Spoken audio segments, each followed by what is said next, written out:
Hello, hello, hello. Welcome to Be Bold America. I'm your host, Jill Cody, and today we are airing the most significant program I've ever produced in over 5 years I've been on the air.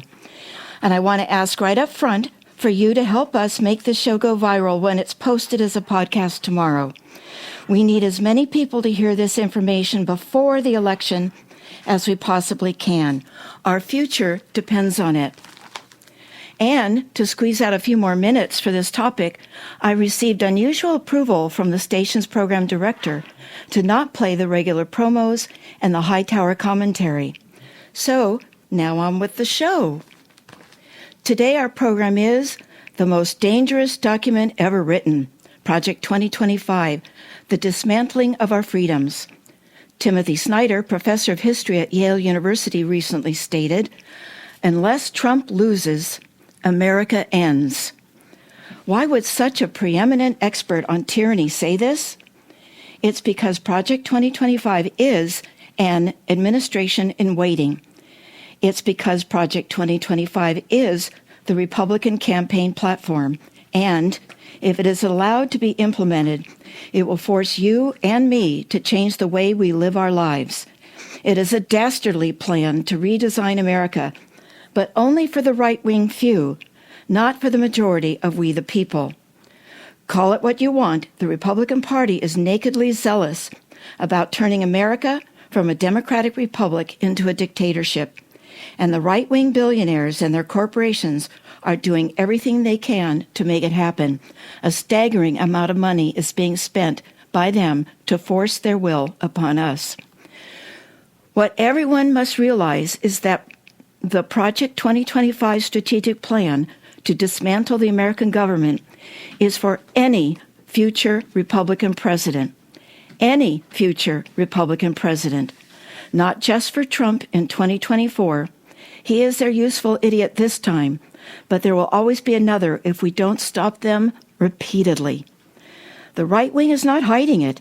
They say it out loud and have proudly written their manifesto, their painstakingly detailed 922-page step-by-step instruction manual titled The Mandate for Leadership, The Conservative Promise, Project 2025. Yes, this is a detailed plot for an actual coup. Again, this is for any future Republican president.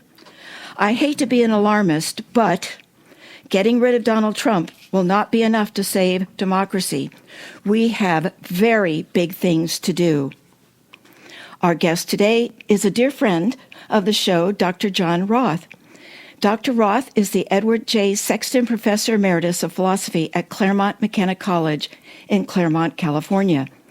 Previously, Dr. Roth was named the U.S. National Professor of the Year by the Council for Advancement and Support of Education and the Carnegie Foundation for the Advancement of Teaching. Dr. Roth's expertise is in the Holocaust and genocide studies, as well as in philosophy, ethics, American studies, and religious studies.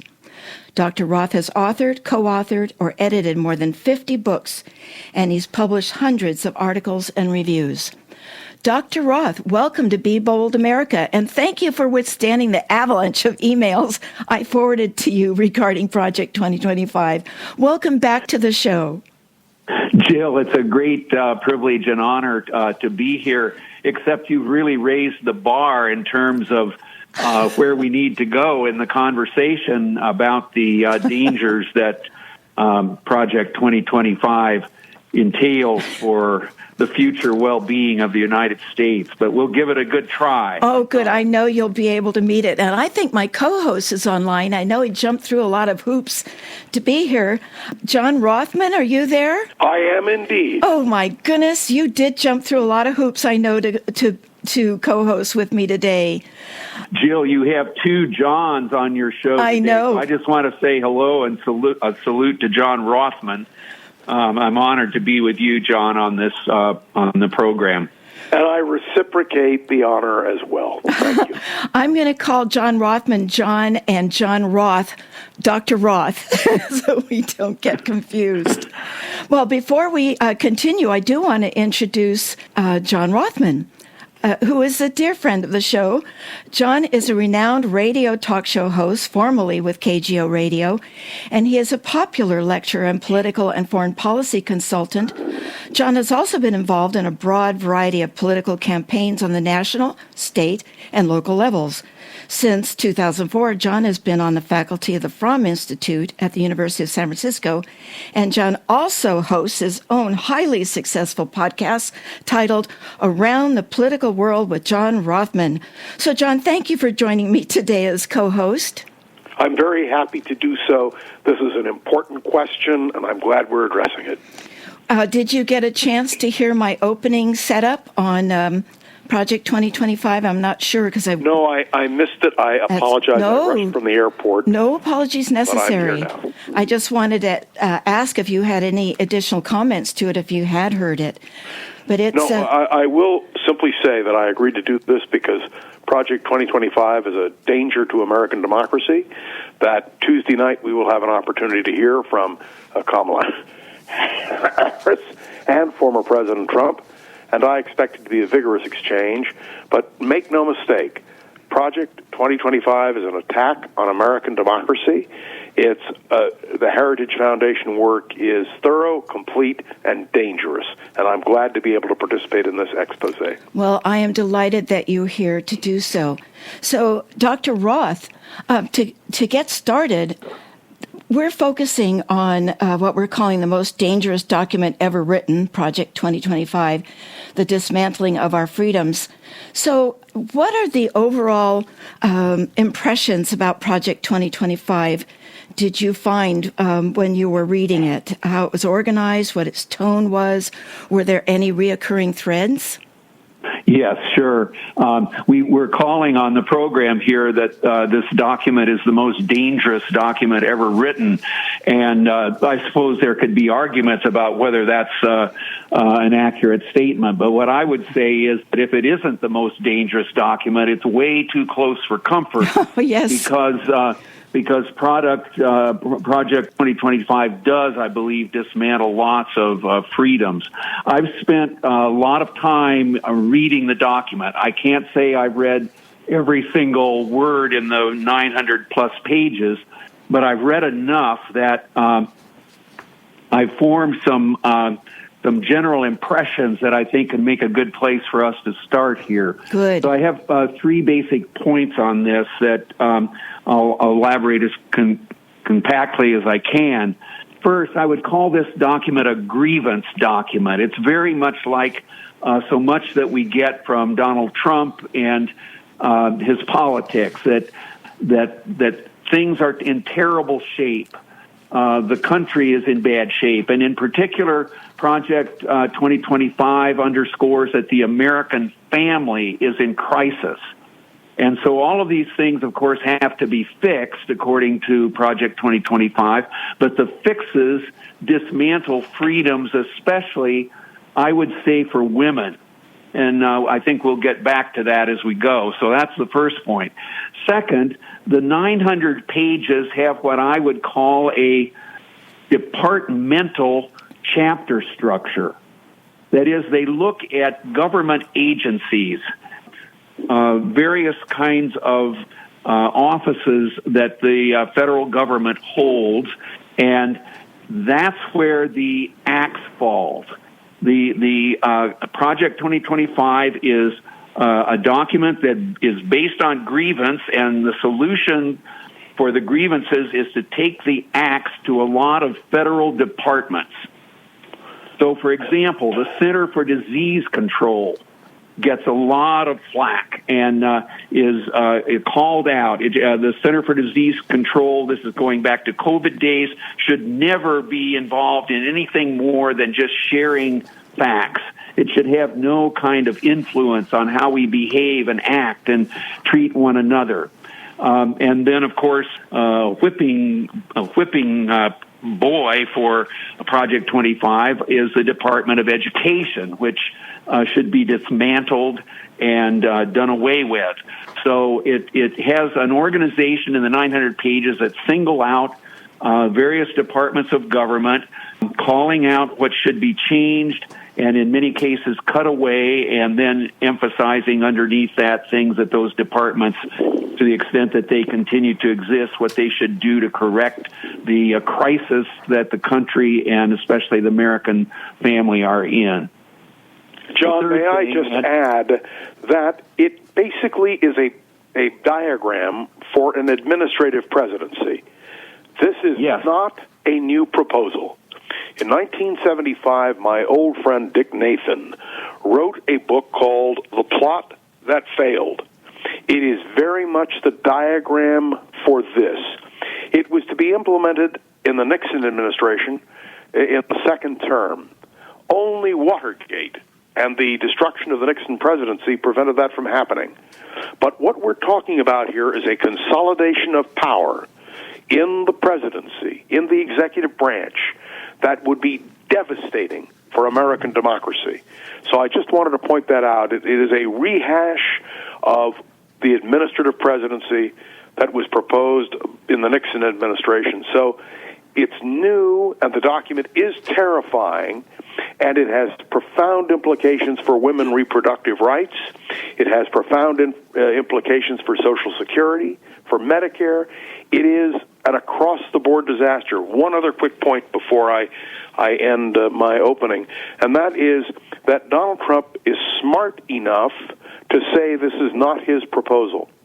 He said he's never heard of the proposal. He doesn't know the people who wrote the proposal. Let me assure you that is pure poppycock. Of course, Donald Trump knows the people involved in this. They are key people in his advisory committees. And so any attempt by Donald Trump to disavow Project 2025 would be a mistake. And please note that the latest commercials being introduced by the Democratic National Committee and the Harris campaign emphasize this project and rip it stem to stern. You are listening to Be Bold America on KSQD 90.7, 89.5, and 89.7 FM. Many voices, one station serving the California Central Coast. Listen globally online from the KSQD.org website. Now, Dr. Roth, you also talk about it being written by conservative MAGA experts. Tell us more about that. Yes, well, I want to echo what John Rothman just said. That is, this document contains relatively little that is new. It's an old playbook updated for 2024 and 2025, but the basic ideas are longstanding conservative doctrines and hopes that are predicated on reducing the scope and reach of the federal government, dismantling things, and in many cases the plan is to direct governmental authority back to the states and even to local communities. And I agree that Donald Trump knows about this document, but I will add this: I doubt that he has read very much of it. Has he read anything, John? I'm not sure he would stay with the reading of it as long as I have, or as long as you have, Jill, or you, John Rothman. But here's my take on this. I think there are a lot of what I call MAGA experts here who want to get things done. And they see Donald Trump as the means to that end. That is, Trump is like the head of a spear, but a lot of other people are carrying the spear. And they think that a Trump presidency will enable them to put into play the actions and goals that Project 2025 involves. So, for example, there's a lot of emphasis in the document on the importance of using executive action or taking steps that don't require legislation. And one line in the early going of the document kind of lays it out very nicely. It says that they should have plans that should be ready to implement as soon as Donald Trump says, "So help me God," at the end of the oath of office on Inauguration Day. So this is a playbook ready to go. It just needs to be followed, and it requires a president who has the authority and power. And Jill, this is something you've emphasized, buttressed by the Supreme Court decision that confers immunity on official actions that the president takes. It just takes that to put much of this into play. John. Yes. You wanted to say something there? No, I agree completely, and I want people to be aware. The Heritage Foundation is a conservative think tank. Ronald Reagan encouraged its development. It is far beyond Ronald Reagan today. I'm not convinced that Reagan Republicans are enamored of this proposal. But I do believe that what John just pointed out, this is an administrative presidency. This is exactly the plot that failed in 1975, and it must be the plot that fails in 2025. The danger to American democracy, to voting rights, to women's rights, to programs which they call entitlements in a negative sense, but to which we are entitled because we've contributed to them, like Social Security and Medicare. The abolition of the Department of Education, by the way, is not a new proposal.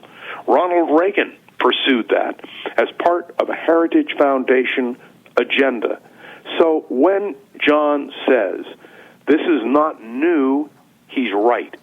But what John also said that is 100% correct is the Heritage Foundation is planning to present this and use this from day one of the Trump presidency. And if you think that the Democrats are going to let this sleep, you're wrong. I am convinced that Kamala Harris will thunder forth on this, and that those of you who listen to the commercials in this campaign, and the commercials are important, will understand why the Harris campaign and the Democratic National Committee are emphasizing the danger of Project 2025. Now, John, before I turn it back to Dr. Roth, I wanted to ask you, and you were touching on it there, that the subtitle is A Conservative Promise. John, does this document really reflect conservative principles? No. No. It never has. And are they redefining the word conservative then? Well, because that's what Donald Trump does. But I want to be clear.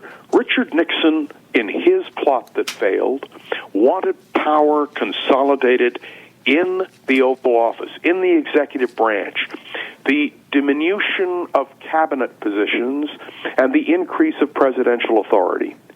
The difference is that Donald Trump and his people not only want to consolidate, they want to castrate other abilities to prevent the implementation.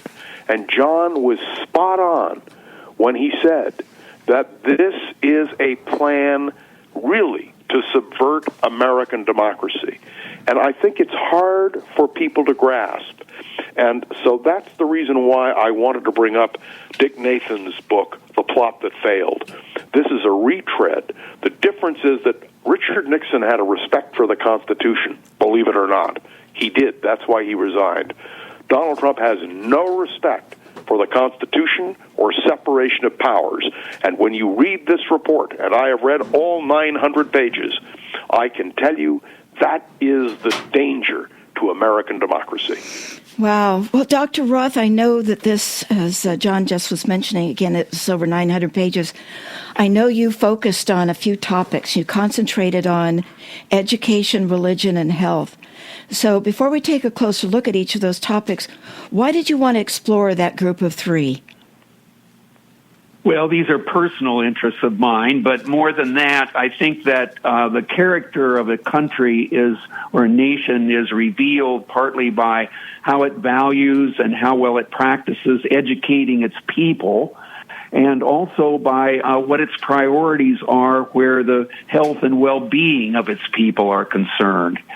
So that's one part of it. Then my other part is that I think that this document is basically a Christian nationalist document or agenda. It's there in disguise, I think, but I wanted to test that hypothesis by kind of reading the document with that that possibility in mind, and I can speak in more detail about that shortly. But those were reasons personally that I had for why I wanted to focus my reading of it on education, health, and religion. Well, let's start with education. Let's go there next. What are your takeaways from Project 2025 and its approach to education? Yes, it goes back to the point that John Rothman was making about executive power and how it can be used to dismantle things. And it goes back also to my sense that we have a grievance document here. So the grievances include the idea in Project 25, which is just emphasized over and over again, that public schools are hotbeds of gender ideology and woke progressivism. It's interesting to see how many times those terms appear. And public schooling is bereft, according to this document, of adequate parental oversight. So all of that has to be changed. And the emphasis falls on school choice has to be emphasized for students. So this has tax implications attached to it. I think the document is basically saying that tax dollars should almost be given to individual students in the form of vouchers so that they can go, students can go wherever their parents and families want them to go. The net result of this, I think, will be the gutting of public education, the quality of it in our country. Another point that's crucial on education is that federal control should be diminished, if not eliminated, in favor of state and local community control. The document contains lots of references to waste, fraud, and abuse, and it's those concerns that lead to arguments not new, as John Rothman has said, but recurring, for the elimination of the Department of Education, and even for programs like Head Start, which is an early, preschool program for disadvantaged people. And even it goes so far as to say that food programs for in the schools should be restricted to the needy, which would single out, people who are coming from poorer backgrounds, and that there should be work requirements for food stamps, things like this. All of that is attached to the program that would undermine, I think, the quality of public education in the country. John? I agree with you, John, 100%. Well, one problem, too, is that education is funded by property tax. And you're in the poorer, lower economic communities, their property tax is not as high, and those schools struggle. And it's the opposite for the higher income areas. So handing a voucher to a inner city kid in Chicago, is not getting rid of waste, fraud, and abuse. Any thoughts, John or Dr. Roth? Jill, you are thinking logically. Oh, yes, I know. I have a problem with that. Please don't think logically. This is a document that is ideologically motivated to try to implement a plan which could never pass the Senate and the House. Even if there were Republican majorities in both, they would not be overwhelming enough for implementation. What is scary about all of this is that it is a plot to seize power, to diminish the House and Senate, the power of Congress, and to restore, in their minds, authoritative power to the presidency to implement programs which, frankly, are dangerous. Now, I don't want to exaggerate, and we haven't gotten to the question of women's reproductive rights. We haven't gotten to many of these critical matters, but there is an agenda that is not a democratic agenda. It is essentially to have, as President of the United States, a person who will take this agenda and implement it. Let me remind you that it was the Heritage Foundation, as part of the whole move to reform the Supreme Court, and that the three justices who Donald Trump put on the court, with confirmation, of course, are complete subscribers to this theory. And that, to me, is absolutely absolutely scary. Terrifying. And yes. I know I want everyone to have a chance, but I just want to say this. That is why the Democratic Party and the Harris campaign are at this moment producing commercials that are appearing nationally, emphasizing Project 2025. And that is why Donald Trump and the Republicans are separating themselves. They're not repudiating what is being said. They are simply saying, well, that's not part of our campaign. They're going underground for a while. Yeah, and so that's that. I mean, I don't want to be an alarmist. I'm very practical, and I'm very realistic when it comes to politics. And I worked for Richard Nixon, and I understand what Nixon wanted to implement in a second term. And I am telling you that consolidation of power in the executive branch, in the American presidency, under Donald Trump, well, it would be a repudiation of everything I believe as a true Democrat. Well, John, I just want to follow up on what you were talking about for a minute here, and that is this what the Republicans talk about as a unitarian presidency, and that a lot of the work would be implemented by presidential executive order? Some Republicans. I want to point something out. Good. That Dick Cheney, the former vice president of the United States, and I've known Dick Cheney for years, and I'm going to tell you something, talk about a conservative Republican, right. A true conservative, along with his daughter, Liz Cheney, who I would never vote for, but who deserved the Profile and Courage Award presented to her by the John F. Kennedy Library.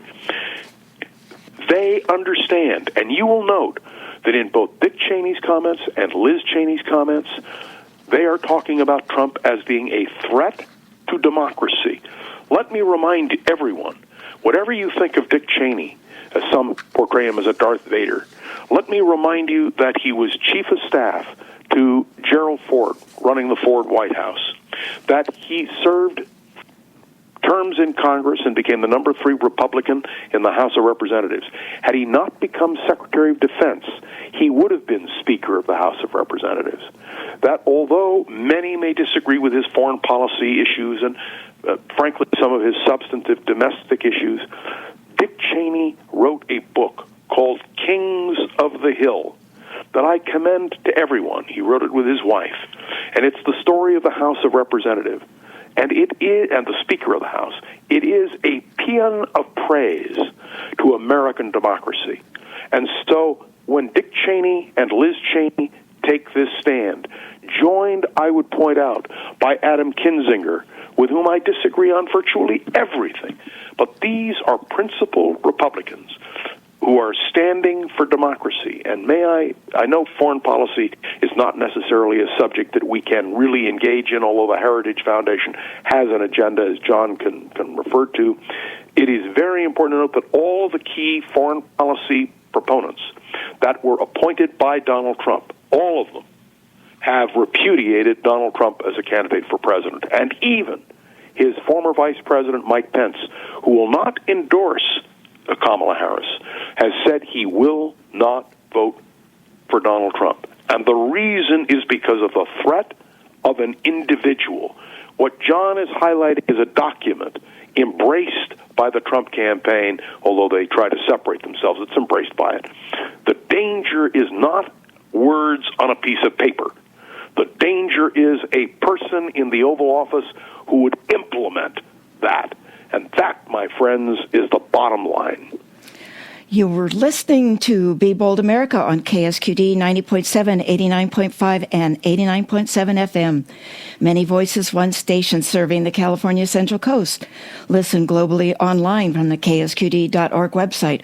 Our topic today is the most dangerous document ever written, Project 2025, the Dismantling of Our Freedoms. And John Rothman, former KGO radio host and current podcast host of Around the World with John Rothman, and I are speaking with Dr. John Roth, who is the Edward J. Sexton Professor Emeritus of Philosophy at Claremont McKenna College in Claremont, California.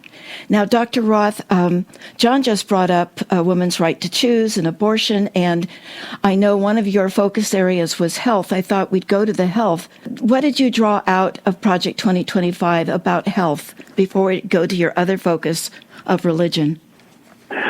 Well, I'm going to go to the religion thing as a frame for speaking a little bit about health, because they're intertwined. Okay. Go ahead. So one of the things that I've decided after my reading in this document is that I think the fingerprints of Christian nationalism are all over it. And the document doesn't use the word religion or God or Christian all that often. Other terms turn up again and again. The term abortion, I discovered, is in the document almost 200 times. Religion and God and Christian aren't terms that have that kind of attention, but their impact is present in the document between the lines and sometimes overtly. I'll give you, three examples of this. First of all, and this goes to the women's reproductive rights kinds of things. Project 2025 asserts that human life begins at conception. It has the view that fertilized eggs are human beings. And it's important to point out that that's not a scientific judgment. That's not a universally agreed upon, even in religion's understanding. But it is very much a key element in the Christian nationalist perspective. So that's point one. Then a second point is that there's lots of emphasis in the document on First Amendment free exercise of Christian religious beliefs. So these are things that would, say, allow, and this could be done by, a kind of fiat, I suppose. It doesn't require legislation to do this. This would enable, for example, my local pharmacist to deny filling a certain kind of prescription or providing certain sorts of drugs if that violated that person's religious beliefs. And nearly always in the examples that are cited, we're talking about conservative Christians who are allegedly being disadvantaged in some way or other. A third thing is that there's language in the document that it's patriotic language. It's kind of language that's fairly common in our discourse that would refer, for example, to, as Project 2025 puts it, securing our God-given individual rights to live freely. Now, a lot of Americans might, use words like that, but it turns out that when you ask about the meaning of a phrase like that in the context of Project 2025, that securing our God-given individual rights to live freely just has a convenient connection to all the policies that are at the heart of Christian nationalism and that are embedded in Project 2025. So I think this document, and this fits with something that John Rothman stressed a few minutes ago, that there are things in this document that would never pass muster if they depended on legislation, because there wouldn't be enough votes in the Congress to make it the law that human life begins at conception. But through the administrative power of the executive committee or the president's executive authority, steps can be taken that go a long way toward putting these, what I would call Christian nationalist beliefs into practice. And the implications for women's health are immense, because if your starting point is that human life begins at conception, then you can be pretty sure, as the document testifies, that anything that would move in the direction of legitimating abortion rights, that's going to go out the window. And one of the statements that comes up again and again and I'll end with this so we can, dig into it deeper. But the document states quite plainly that abortion rights can never be regarded as health care. Well, I want to emphasize something I said in the opening, which is this document is not going to go on the shelf if Kamala Harris is elected president. It is for any future Republican president. John, thoughts? It depends. Let me remind you that if Donald Trump goes down to defeat, the Republican Party will have to reform itself. There will no longer be, there may be MAGA elements, but there will be others who will try to reclaim the Republican Party. And I would suggest that this now is the party that has lost its head. It's lost its reason. And I think that the principles articulated by Liz Cheney and Adam Kinzinger may not be popular now, but if Donald Trump goes down to defeat and his principles go down to defeat and the candidates selected for the House and the Senate go down to defeat, the Republican Party will have to rethink, as it did, I would remind you, after the Barry Goldwater campaign of '64. I don't give up hope, but I want to emphasize the idea that John so eloquently expressed, and that is, this is an attack, and the Heritage Foundation, which was once upon a time a genuine conservative think tank, has veered so far to the right. And may I just quickly point out, you can see it in the nominees for the Supreme Court. Donald Trump follows advice as to who to put on the bench. We're not just talking the Supreme Court. We're talking the appellate courts, the federal district courts. We're talking about a complete restructuring. And the Supreme Court decision on Donald Trump and the question of executive authority is a good example of this subversion of many of the lessons learned during the Nixon years. But I don't want to demonize Republicans. This is a two-party system, and the Republican Party must be reclaimed and must become a vital force again, even if they have issues with which we disagree. One more quick point. The last Republican president who supported a woman's right to choose, I don't say a woman's right to an abortion, a woman's right to choose. That's correct, yes. Was Gerald Ford, who was joined by Betty Ford. And I'll never forget, at the last convention that Betty and Jerry Ford attended in 1984, 2004, they stood up and Gerald Ford said to Betty, Betty, I think we are the only Republicans left who favor the ERA and a woman's right to choose, at least at this convention. So it won't go on the shelf. But if there is not a president to implement what they are talking about, then essentially it becomes just a stale document. The danger is if Trump wins. And please, we haven't discussed, and John, perhaps you can as well, the people around Donald Trump who favor this plan. Take a look at it. John, by my count, there are some 150 people who participated in the preparation of this document, which will most certainly be implemented if they play central roles in the Trump administration. And that's what scares the living bejeepers out of me. I want to follow up on something you said, John, because, and that is the Republican Party would have to reform themselves. My fear is that the billionaires and the corporations they own will swoop in to do that with the money they have and their support of this document, that they would do that. And I also want to concur with your phrasing of the right to choose. The right to choose is a freedom issue for women, the freedom to choose. What are your thoughts about billionaires and the corporations swooping down? Elon Musk. Yes, that's my, Trump. yeah. Handing, in theory, Elon Musk the chance to restructure our American financial system. Now, Elon Musk is a genius, but may I remind everybody, Henry Ford was a genius.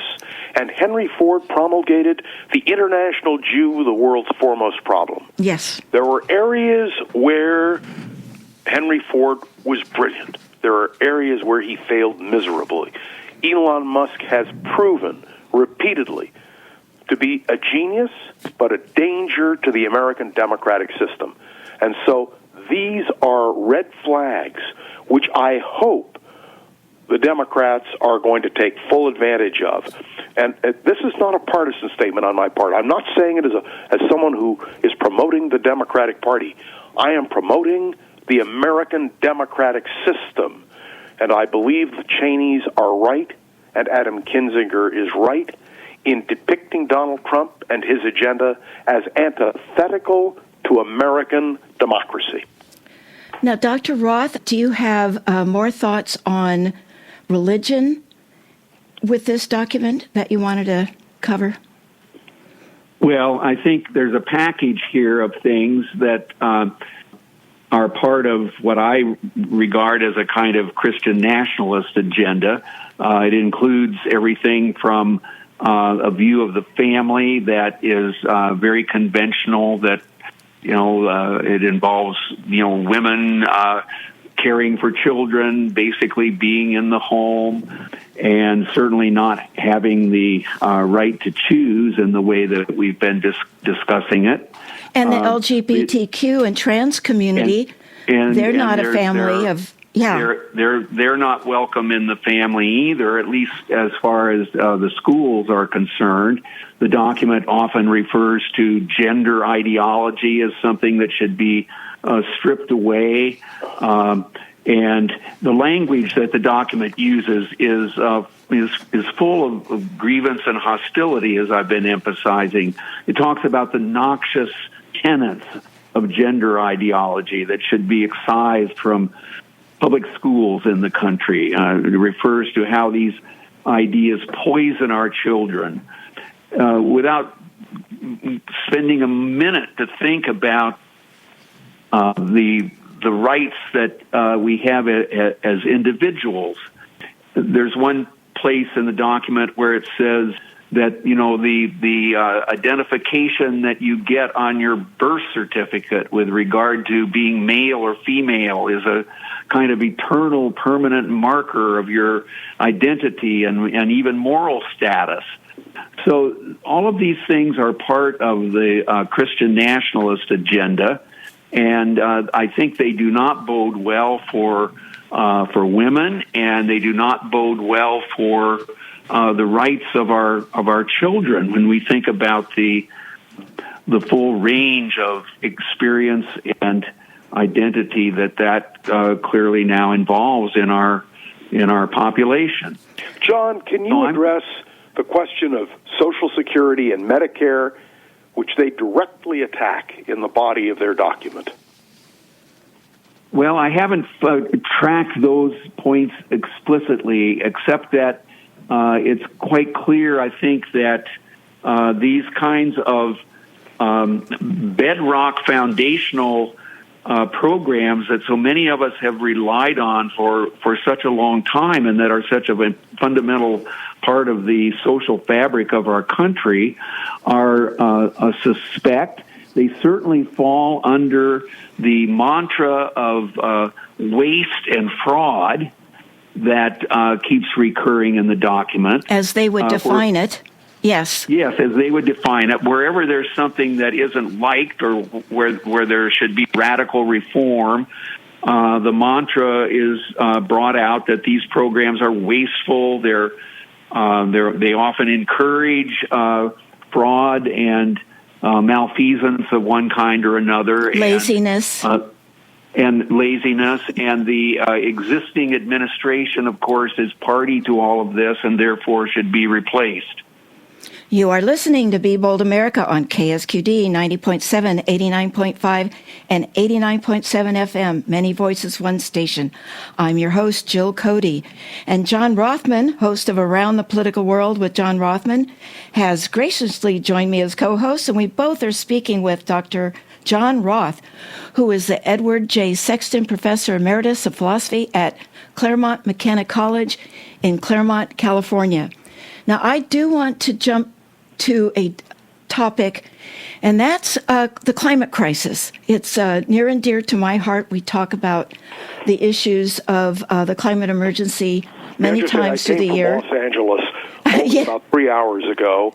When I landed on Friday, it was 114 degrees. Oh, God. Today, it is 106 degrees, and there is a fire that is now consuming and is not, as of the beginning of this broadcast, contained.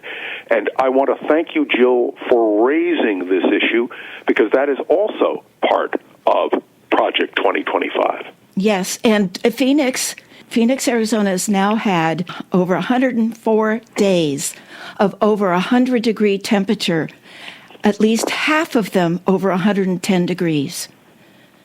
Now, just think about that, living in that. And that heat kills more people than many other climate crisis issues, hurricanes and floods. It's completely debilitating. It's debilitating. We stayed in the W Hotel in Hollywood. We left only a few hours ago. When we walked out today, it was like going into a furnace. It was horrific. And the one thing I noticed driving to the Hollywood Burbank Airport, nobody is on the streets. Nobody is walking on the streets because it is too hot to walk. Mm-hmm. And one woman who was at the hotel who had her dog with her, and I said, "Why are you doing that?" She said, "This is the only place my dog can go where the ground, because of air conditioning, makes it possible for the dog not to have burnt paws." Right. Well, it's my understanding that Project 2025 says that all federal documents, the references to the climate crisis, climate change, would be eradicated. Very much what Florida has done. The staff people in the state can't make any reference and use the term climate change. Under the direction of Ron DeSantis, who is the governor of Florida. So they're going to do this at a federal level, and that it's also giving the fossil fuel corporations everything that they want. Drill, baby, drill, as they've said, everything they want.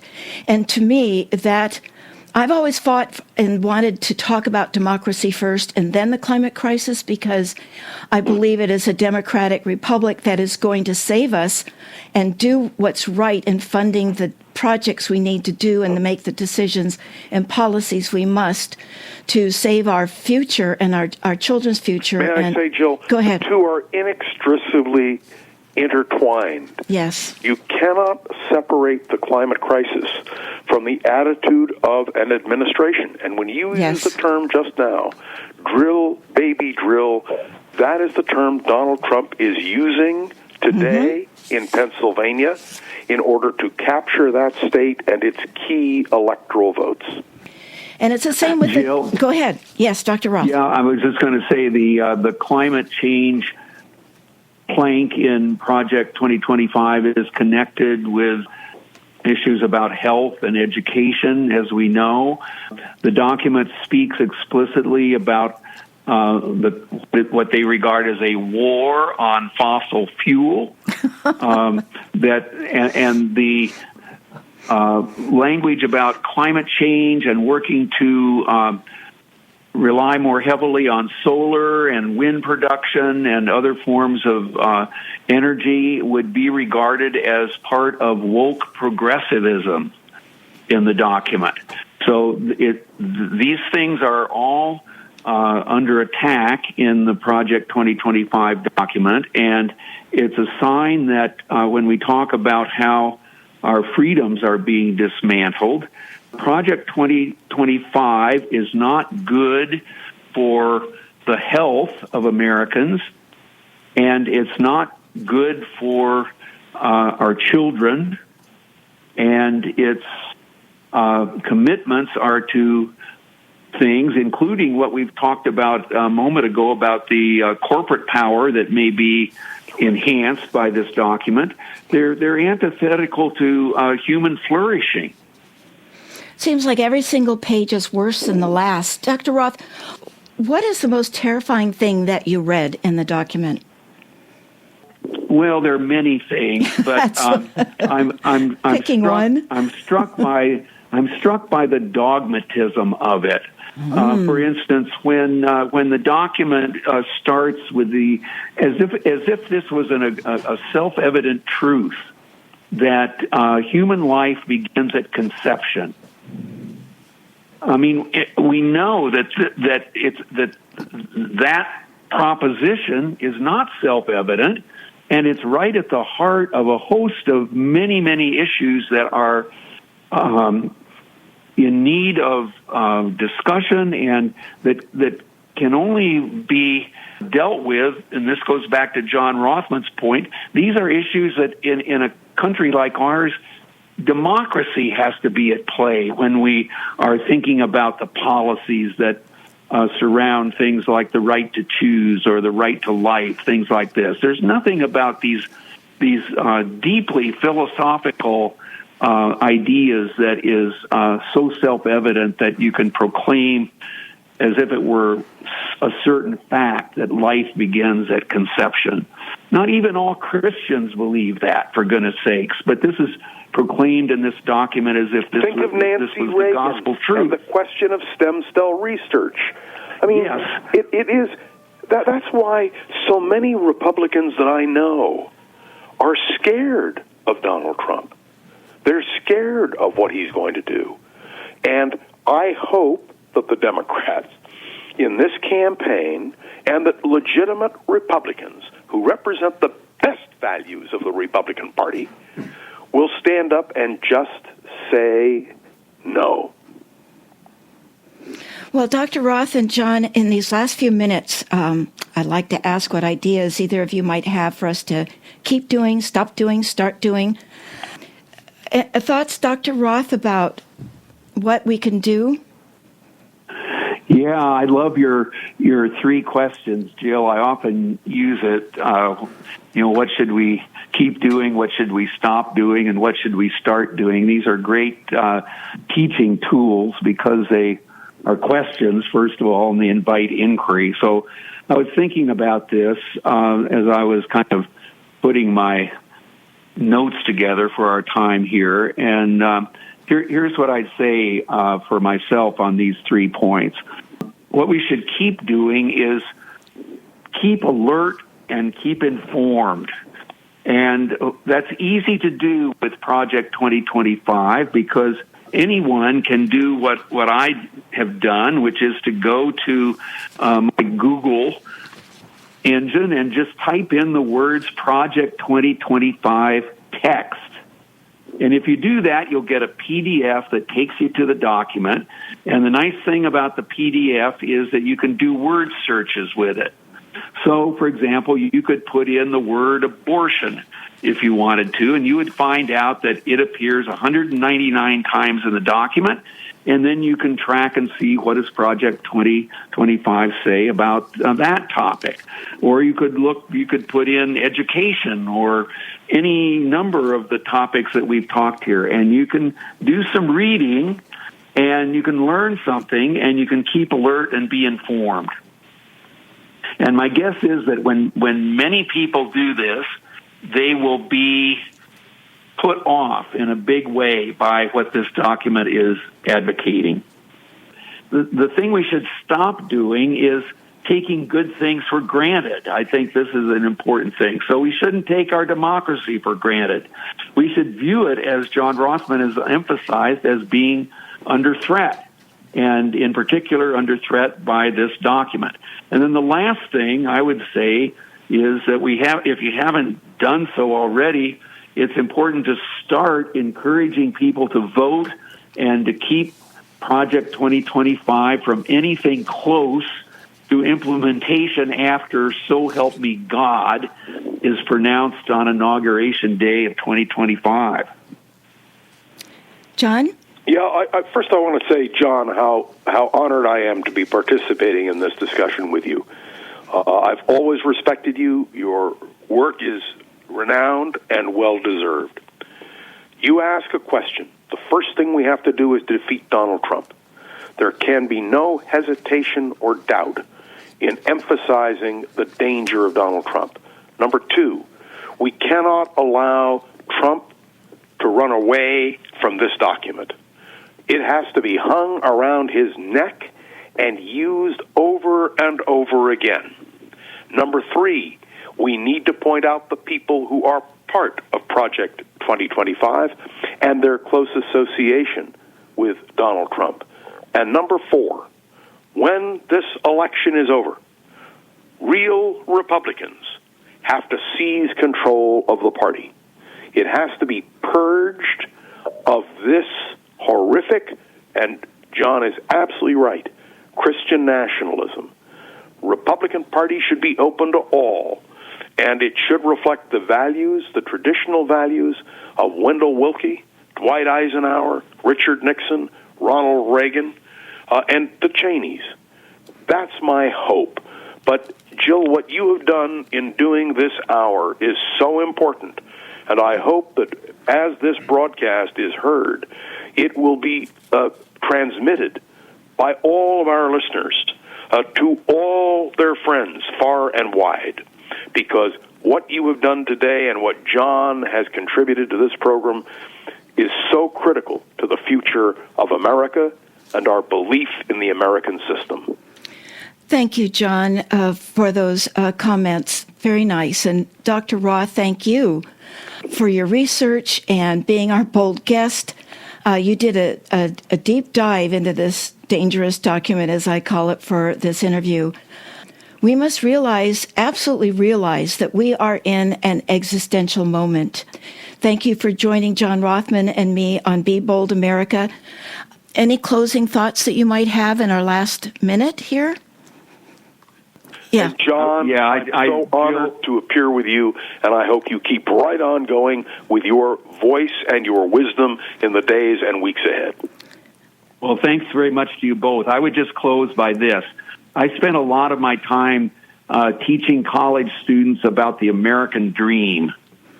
And that's such an important and interesting idea in our culture and our history. And Project 2025 is not about the American dream. It is an American nightmare. And it should be resisted, and its presence in Trump's thought should be emphasized, as John Rothman has said, and I hope very much that our program today can help to raise awareness about this document, and that awareness will prevent it from being implemented. Thank you, Dr. Roth. And Be Bold is available as a podcast, and it'll be posted tomorrow for people, so help it go viral. Thank you very much, and a special thank you to John Rothman, host of Around the Political World with John Rothman. And you are listening to KSQD Santa Cruz, KSQD Prunedale, serving the California coast. Many voices, one station. Listen worldwide online at ksqd.org. Remember, let your smile change the world. Don't let the world change your smile. My name is Jill Cody, and thank you for listening to Be Bold America. Until next time, keep, stop, start.